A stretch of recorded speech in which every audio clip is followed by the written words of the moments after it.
All right, everyone. So, Captain America Brave New World. Here's our reading the review for it. So, we're going to start by giving you the user score and the meta score. So, based on the critics. So, for starters, it has a meta score of 42. The critics gave it a 42 out of 100. Not great.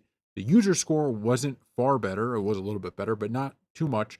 At a 4.7. So, we're going to get in reading some of the critic reviews to start. And I want to give, some of the better reviews that it got, and then some of the worst ones. So we're going to start the Daily Beast for its presence, along with a winning turn from Anthony Mackie as the patriotic title character makes his adventure a sturdy return to franchise form. They gave it a 75. So all things considered, that's a pretty good one. Entertainment Weekly. If this sounds a bit complicated, heavy on exposition and jumbled, well, that's because it is. It's never a great sign when a screenplay has 5 credited writers, as Brave New World does still. Brave New World works significantly better than plenty of other Marvel films. San Francisco Chronicle.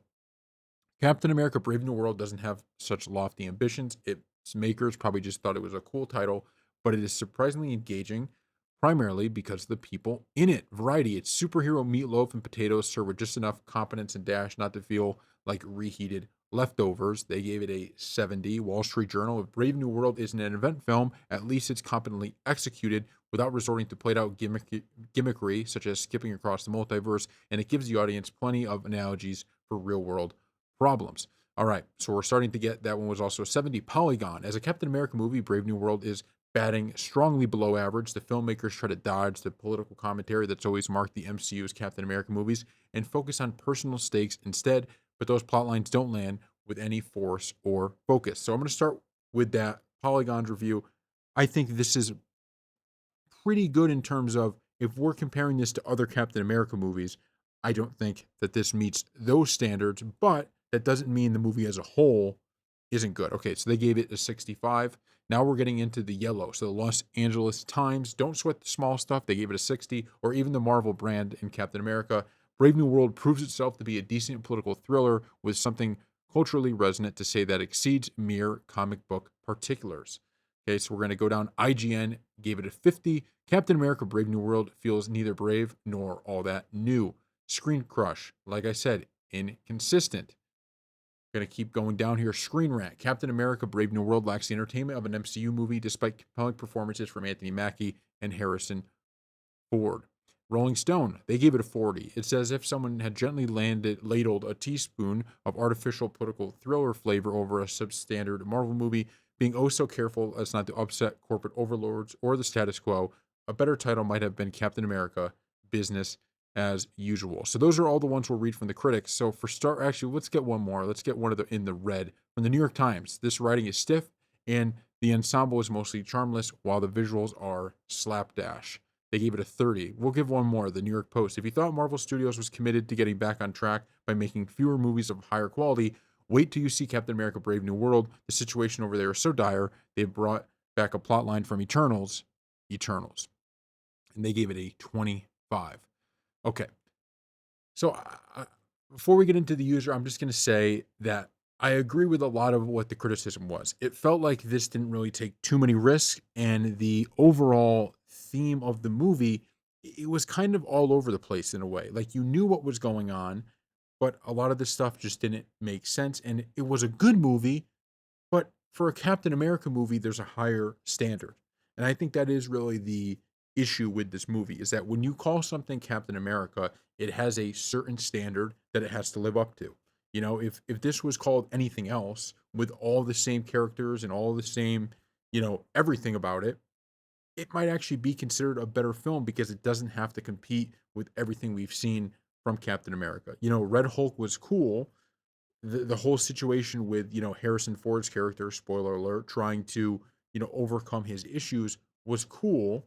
The bad guy in this, kind of being this really smart person that's basically going through and getting everybody to do his bidding for revenge. It was cool, but it didn't live up to some of those past Captain Americas, and I think that's really the story of this. Okay, so let's start now with the user reviews, and so I'm going to give a few.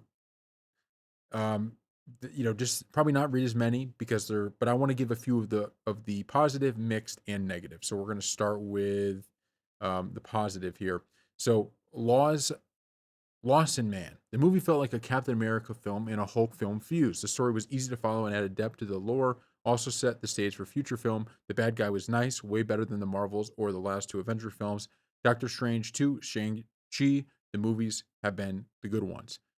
Okay, so I mean, I definitely liked. I didn't think the Hulk was out of place. I liked the Hulk for sure, but I just don't know if you could say like I don't know if they really told the story, um, in a way. Okay, this is from Dat Dude. Among the best MCU movies I have watched, not a dull moment, excellent action and intriguing plot, terrific cinematography and superb acting by all, absolute masterclass. Sam is already my favorite version of the Cap now, since it has become fashionable to bash superhero movies since some time. Critics enjoy pouring negative reviews for no reason. It's a great disservice to audience, crew, and film community in general. Ignore those critics and don't miss out on this one. So this guy, he loved that film. Okay. Uh this is he gave it a 10, by the way. So Hish said, was okay generally though. I miss Iron Man so much, but the post credit scene was good. The Mad Cow. My expectations have been tampered by negative reviews, but rather than a train wreck, this is an entirely serviceable Marvel entity, worse than its inspiration, Winter Soldier, but far better than Love and Thunder or Eternals. Very questionable to add the Ruth slash Sabra character, though, in the current environment. Okay, so now let's move on to the middle reviews. These are people who had mixed feelings on it. J Marvel. For the most part, this movie is just a lame version of Captain America Winter Soldier. Can only imagine I can only one thing to say, do better, Marvel. And he gave it a 4. T Bizzle 39. Pretty mid story, nothing memorable, not much character or plot build, and no chemistry. Uninteresting characters, fun if you want a mindless B rated movie. So I'm going to stop with this and focus on this a little bit. This is to me, if I had to say my feelings on it in a nutshell, it's this review right here, just a B movie. I don't think it was as bad as probably a lot of people may say. When you see a 40, you go, "Oh my god, this thing must be terrible." But, do I regret going to see it? No, I think it was entertaining enough to enjoy watching the movie, but it just doesn't live up to a Captain America. And that's not to say there haven't been previous bad films, but this is just going to be graded on a curve, right? This is going to be graded in a tough manner. Okay. Dharma 2. Captain America Brave New World is Marvel at its worst, not because of lack of trying from its cast or director, but simply by becoming a mid movie. You feel that it's just another installment with no consequences whatsoever to the overall MCU, despite the lofty promise of its title. Its promotions also ruined the movie for me. It is meant to be a thriller of some sort, but all the reveals are actually shown in all of its trailers. Face it, Falcon and Winter Soldier should have been Captain America 4, but alas, it was shoehorned as a Disney Plus series. Nevertheless, at the very least, though, this movie managed to move the plot a bit for the whole MCU, albeit too slightly. I'm going to stop and talk about this one as well. There, to me, is a big truth to something he said here, and I'm going to read this again because I felt the same way. It is meant to be a thriller of some sort, but all the reveals were actually shown in all its trailers. This was a great point. This is a phenomenal point by Dharma 2 here because everybody knew who Red Hulk was from day one. As soon as you saw the first trailer, you knew who was Red Hulk. So none of this was a shock when you're watching the movie and you realize, oh my God, he's putting gamma in those pills. You're not like, "Oh, what? He's doing that?" It's like, "Oh, this guy's Red Hulk." Now, you didn't know if he was a good guy or a bad guy. You didn't know if he was going to be good or bad. There were things you didn't know, but you knew he was Red Hulk, and that's really a big ruiner for this thing. I think if they hadn't done that and spoiled that in that way, I think it might have been a little bit better. Okay, read 18, and then we'll go to read the bad ones. It's not great for a lot of reasons. For one thing, it doesn't feel like a continuation of the Falcon show. He's not an everyman with a family trying to get by. Now he's a super spy with access to high level tech. Also, even though he didn't take this serum, he's portrayed as being as strong and fast as the actual Captain America, which feels pretty weird. Time and time again, I just feel like they should have killed him. The story is very simple and pretty dumb at points. Plus, the humor doesn't really work. Also, Anthony Mackie just isn't a great leading man. He's fine, but not overly compelling. Plus, the character of Sam just isn't as interesting in comparison. He's not a man out of time and remnant of a better age. He's just a guy who used to be a soldier using some experimental wingsuit. Hopefully, Marvel rights the ship and starts to focus on more interesting characters. Spider Man, Daredevil, Doctor Strange, Shang-Chi, Fantastic Four, X-Men, stuff like Brave New World just feels like a waste of time. So I think this is probably how a lot of people feel in terms of this was just not, if the whole point of what Marvel's doing is to not have, just B movies. This was B. This guy, okay, now we're going to go to negative. So this is from The Real Marquad. Absolute garbage. Marvel continues to put out movies that are mediocre at best, but usually closer to unwatchable. Not worth it. Waste of time. There's nothing brave about this or anything else Marvel is doing. So I'm going to stop and talk about this one a little bit. Do I think this movie was a zero like this guy gave it? No, it's not a zero. Do I think it wasn't entertaining at all and unwatchable? No. But I think this is like a little hyperbolic, but what he's saying here has some truth to it where Marvel just basically put out something that's like, okay, we're going to have this guy as Captain America, we're going to have the Red Hulk, and we're going to have that as our big selling point, and that's it. Not really the best.